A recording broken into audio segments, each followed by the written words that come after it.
So they know about me. I now know that they know. Okay, this is I think late October or early November. Now I've figured out that they know, and I know I'm in trouble. I've been trying to fly under the radar, but I've been too pissed. My posts have been pretty, like I was really letting loose on a couple of them. But again, anonymously, I didn't know exactly what I had said that they had figured out was me, but I knew that I had screwed up. And so I contacted the local Minnesota church and I said, I'd like to come in and talk to somebody because I need to sort this out.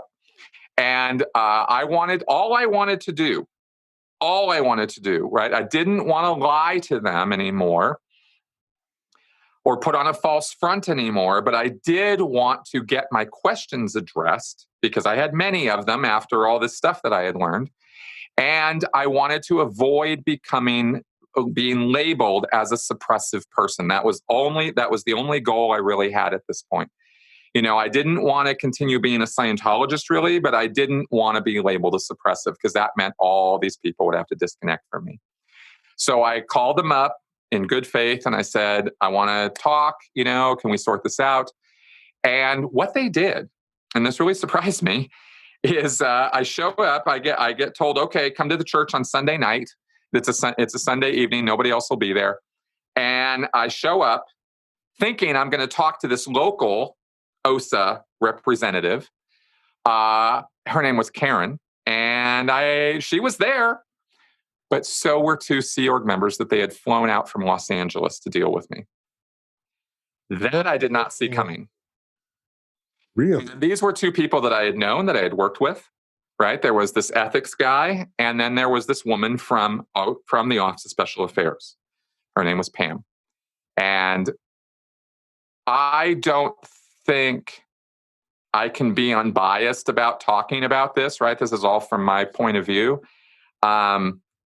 But these OSA people, man, these guys have shark eyes. I don't know how else to describe it. Like they just don't have any feeling here. There's just nothing here. And so she's sitting down across from me at this table. And I say, okay, I've got a lot of questions I'd like to get answered. What about this? And I throw out this question.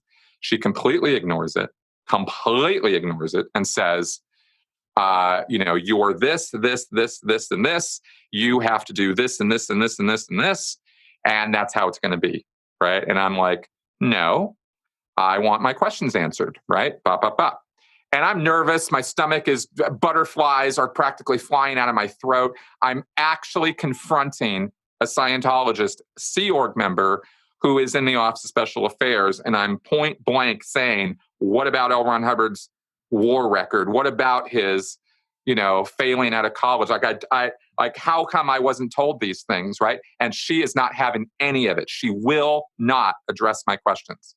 She just keeps repeating that she used a lot of Scientology terminology, which I won't repeat here. She basically just said, I'm a failed Scientologist. I'm paraphrasing here, but I'm a failed Scientologist who never really got it in the first place. And I got a lot of work to do. And I need to come crawling back to them so that they can sort this out. Or what? Well, that's what comes next, right? Yeah. I actually get so mad. Yeah. That she will not answer even one of my questions, that I stand up and I just go, fuck this. I'm fucking through with this. She had the answers, because the Mormon equivalent of this is when the bishop or the stake president calls you in to kind of threaten you with the disciplinary council or excommunication. But the stake presidents and the bishops don't know all the problems with the church oftentimes. Do you think these people were actually aware of the problems? Probably not. Yeah. Probably not. Yeah. I suspect to this day that she definitely had some idea of what I was talking about and could have addressed some of those questions had she so chosen. Right. This was the woman who was personally involved in covering up the death of somebody who had died while they were doing the purification program in Scientology. That's the sauna detox program. Wow. She was the one who had ordered me to give her everything I had written and typed and whatever about that incident. She took everything, shredded it all, covered it all up.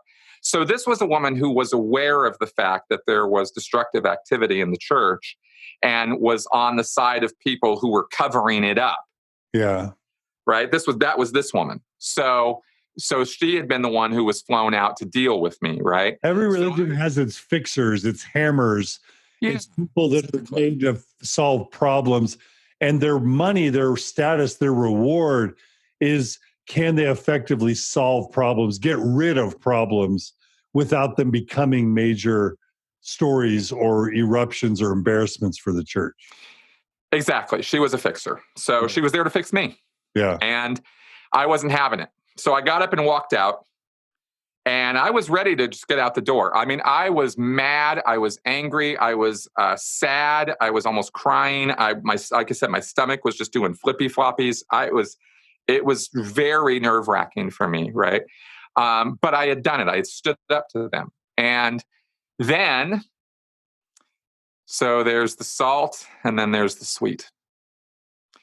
So this guy comes up, right, who I had also worked with. Now he had not been good cop, right? Good cop, bad cop. Exactly. Yeah. He had not been in the room. He had seen me walk out, and he came after me and he said, "Okay, let's talk."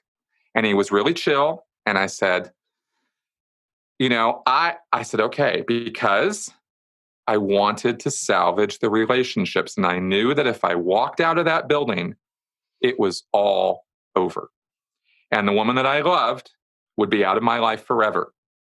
And this new family that I was trying to create with her parents and her siblings and all of that was going to be gone. Like every reason I was in Minnesota was going to be gone. I didn't want that to happen. I wanted to make this work. So I sat down with him and I said, "What do you got?" Right? And he said, "Okay, well, you're going to have to," basically what we came down to was, he said, "Look, you don't want this to go that direction. You need to acknowledge that you've committed suppressive acts." That's what Scientology calls it when you buck the church. And you need to, and we need to sort this out. And I said, "Okay, well," I said, "I don't want to get declared a suppressive." And he said, "You don't have to." He said, "But you're going to have to do these steps as though you were declared a suppressive. In Scientology, if you are declared a suppressive person, that's not necessarily the end of the line for you. There are a series of steps called the A to E steps. A, B, C, D, E. They are outlined in a policy letter that L. Ron Hubbard ostensibly wrote that tells you got to do this and this and this and this and this. And after you're done with all these steps, we will take away the declare order and you will no longer be a suppressive person. In the 27 years that I was in Scientology, I saw 2 people do these steps and get back in the church's good graces. So I knew it was possible to do it. And I knew I was motivated enough to do it. And I knew I didn't care about Scientology as a belief system anymore, but I could still do these steps and get back in the church's good graces so that I could have these relationships. That was the only reason this was all happening.